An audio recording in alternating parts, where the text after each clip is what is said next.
आप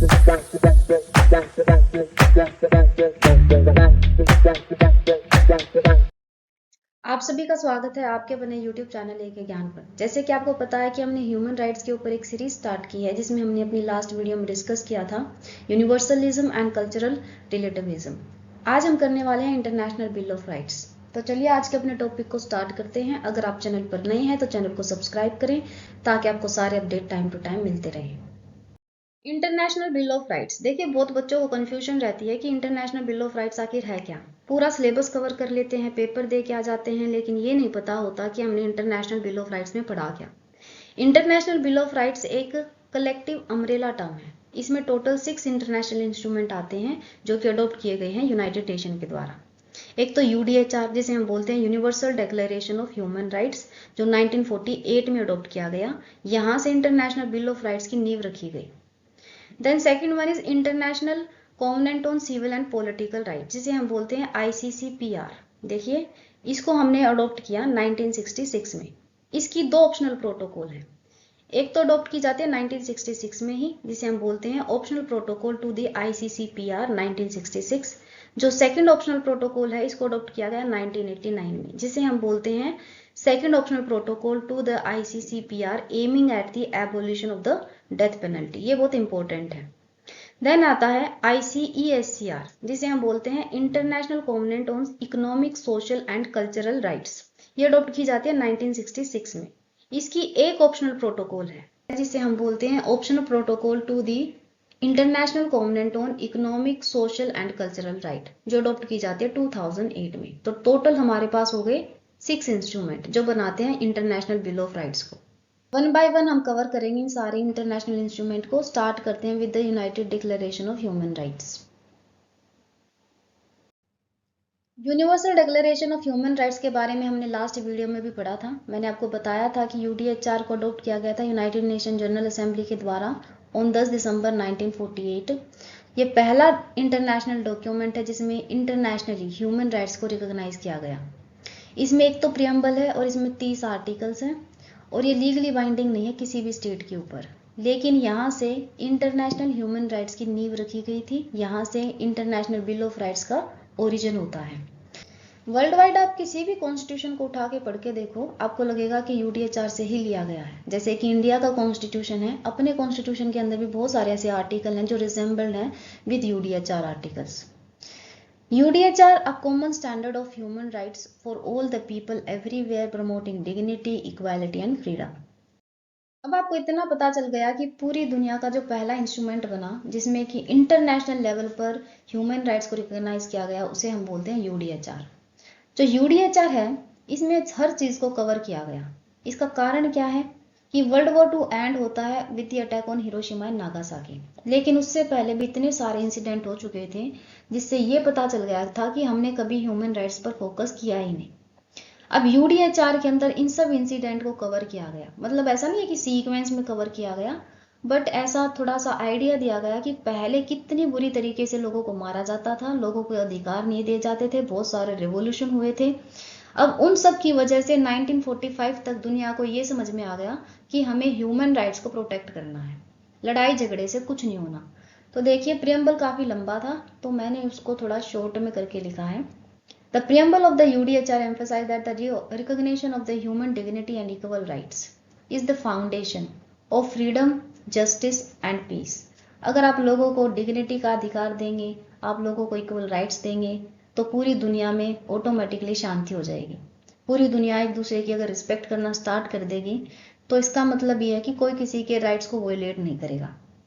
अगर लोगों को बोलने का अधिकार है, असेंबल होने का अधिकार है, अपने पॉइंट ऑफ व्यू को रखने का अधिकार है, तो बहुत अच्छी चीज़ है।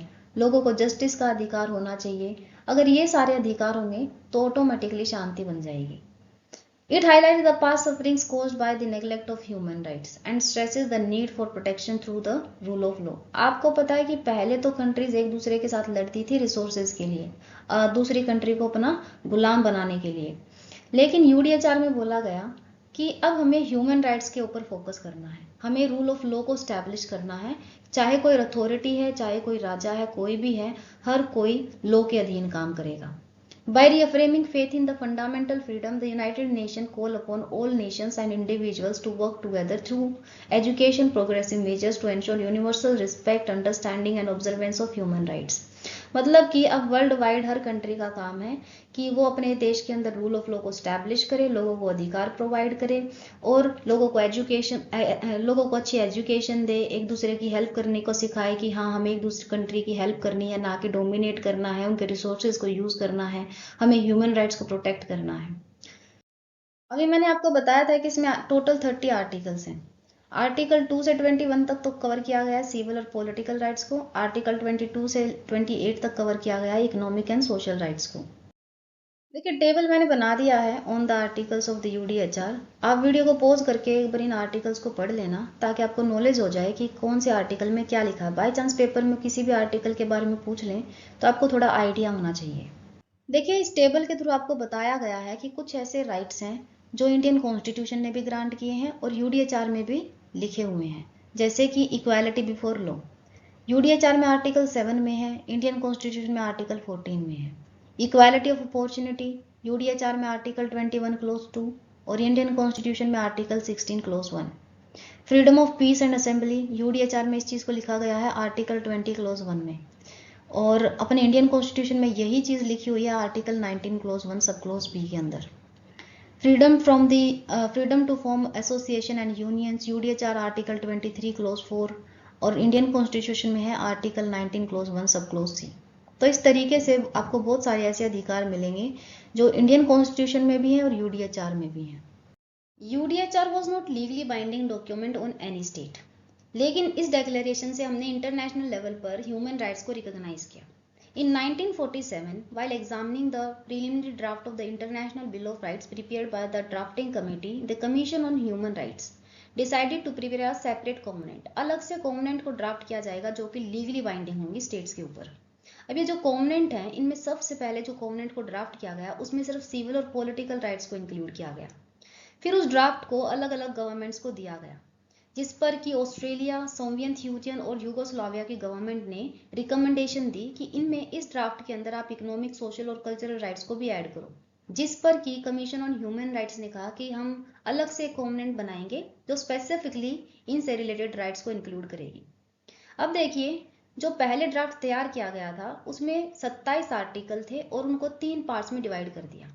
सबसे पहले पार्ट में तो इंक्लूड किया ऑब्लिगेशन ऑफ द स्टेट्स को, देन पार्ट 2 में इंक्लूड किए गए rights and freedoms, and part 3 में बताया गया कि किस तरीके से प्रोसीजर फॉर असैसिनेशन होगा।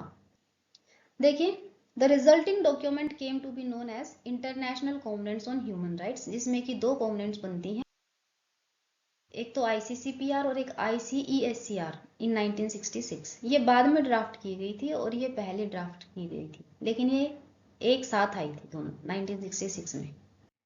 ICCPR stands for International Covenant on Civil Political Rights। इसको अडॉप्ट किया गया 16 दिसंबर 1966 और ये फोर्स की गई ऑन 23 मार्च 1976। इसमें टोटल 53 आर्टिकल्स हैं जिनको 6 पार्ट्स में डिवाइड किया गया है, और नीचे मैंने सारे आर्टिकल्स को बताया है बेसिकली हेडिंग के द्वारा, लेकिन इम्पोर्टेंट नहीं है हमारे लिए। अगर स्पेसिफिकली किसी एग्जाम के अंदर ICCPR दिया गया है तो आप इन आर्टिकल्स को पढ़ सकते हैं, अदरवाइज ये बिल्कुल भी इम्पोर्टेंट नहीं है। पार्ट 3 है, उसके अंदर civil and political rights of individuals बताए गए हैं। आप वीडियो को पॉज करके इनको भी एक बार पढ़ लेना। पार्ट 4 में बताया गया establishment of human rights committee के बारे में, then part 5, then part 6। Part 6 में बताया गया किस तरीके से स्टेट्स इस कॉन्वेंट को रेटिफाई कर सकती हैं। की फीचर्स हैं ICCPR के, it's a legally binding document but UDHR was not legally binding, और इसमें स्पेसिफिकली फर्स्ट जनरेशन राइट्स को इंक्लूड किया गया जिसमें हम सिविल एंड पॉलिटिकल राइट्स के बारे में पढ़ते हैं। बताया गया है किस तरीके से ह्यूमन राइट्स कमेटी फंक्शन करेगी, एंड इसमें इस चीज़ को भी इंक्लूड किया गया है कि कुछ ऐसे अधिकार हैं जो नॉन डेरोगेबल है, मतलब कि अगर इमरजेंसी भी इम्पोज की जाए तब भी उनको सस्पेंड नहीं किया जाता, जैसे कि right to life, freedom from torture and slavery, recognition as a person before law, freedom of thought, conscience and religion. ICCPR की 2 ऑप्शनल प्रोटोकॉल हैं। जो फर्स्ट ऑप्शनल प्रोटोकॉल है उसको ICCPR के साथ ही अडॉप्ट किया गया है 1966 ऑन 16 दिसंबर 1966, और ये फोर्स में आता है 23 मार्च 1976। देखिए, जो ICCPR है, इसको स्ट्रेंथन करने के लिए सप्लीमेंटरी प्रोटोकॉल को अडॉप्ट किया गया। ये जो सप्लीमेंटरी प्रोटोकॉल है, इसमें मेन चीज़ ये है कि एक इंडिविजुअल कंप्लेंट दायर कर सकता है in human right committee in case उसके सिविल और पॉलिटिकल राइट को वॉयलेट किया जाए, जो कि कॉन्वेंट के द्वारा दिया गया है।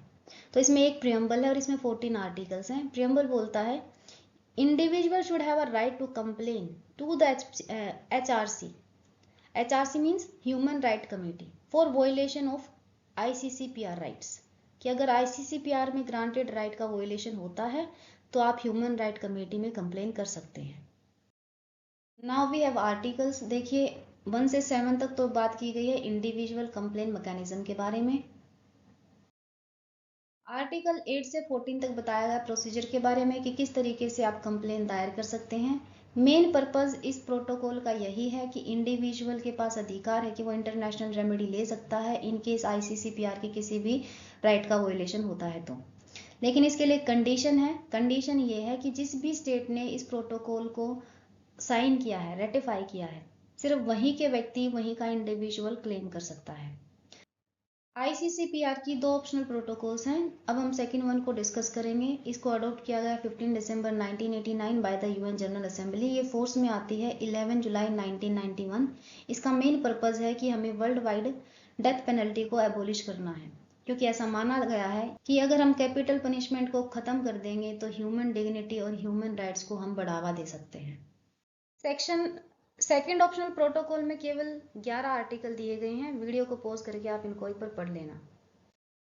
International convent on economic, social and cultural rights adopt की जाती है ऑन 16 दिसंबर 1966।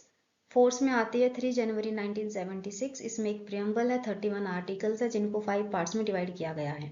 प्रियम्बल के अंदर क्लियरली मेंशन किया गया है कि स्टेट की ड्यूटी बनती है कि वो हर इंडिविजुअल को economic, social and cultural rights grant करे और उन अधिकारों को प्रोटेक्ट करे, और इनको लिंक भी किया गया है with freedom, justice and peace. अब हमारे पास आर्टिकल्स हैं। वीडियो को पॉज करते जाओ और हर आर्टिकल को पढ़ते जाओ। पार्ट 2 में जर्नल ऑब्लिगेशन ऑफ स्टेट्स को डिस्कस किया गया है। पार्ट 3 में राइट्स के बारे में बताया गया है। पार्ट 6 के अंदर इम्प्लीमेंटेशन एंड रिपोर्टिंग को डिस्कस किया गया है। एंड देन पार्ट 5 के अंदर बताया गया है कि किस तरीके से स्टेट इस कॉन्वेंट को रेटिफाई कर सकती है। ICCPR की ऑप्शनल प्रोटोकॉल को अडॉप्ट किया जाता है 10 दिसंबर 2008 को, और ये फोर्स में आती है 5 मई 2013 को। इसमें टोटल 22 आर्टिकल हैं और इसमें इंडिविजुअल, ग्रुप, स्टेट के पास अधिकार है कि वो एक कंप्लेन फाइल कर सकते हैं इन केस ICCPR के किसी भी राइट का वोलेशन होता है। वीडियो को पॉज करके एक बार आप ये आर्टिकल पढ़ लेना। तो आज का अपना टॉपिक यहीं पर एंड करते हैं। अगर आपको वीडियो अच्छी लगी हो तो चैनल को सब्सक्राइब करें, वीडियो को लाइक और शेयर करें।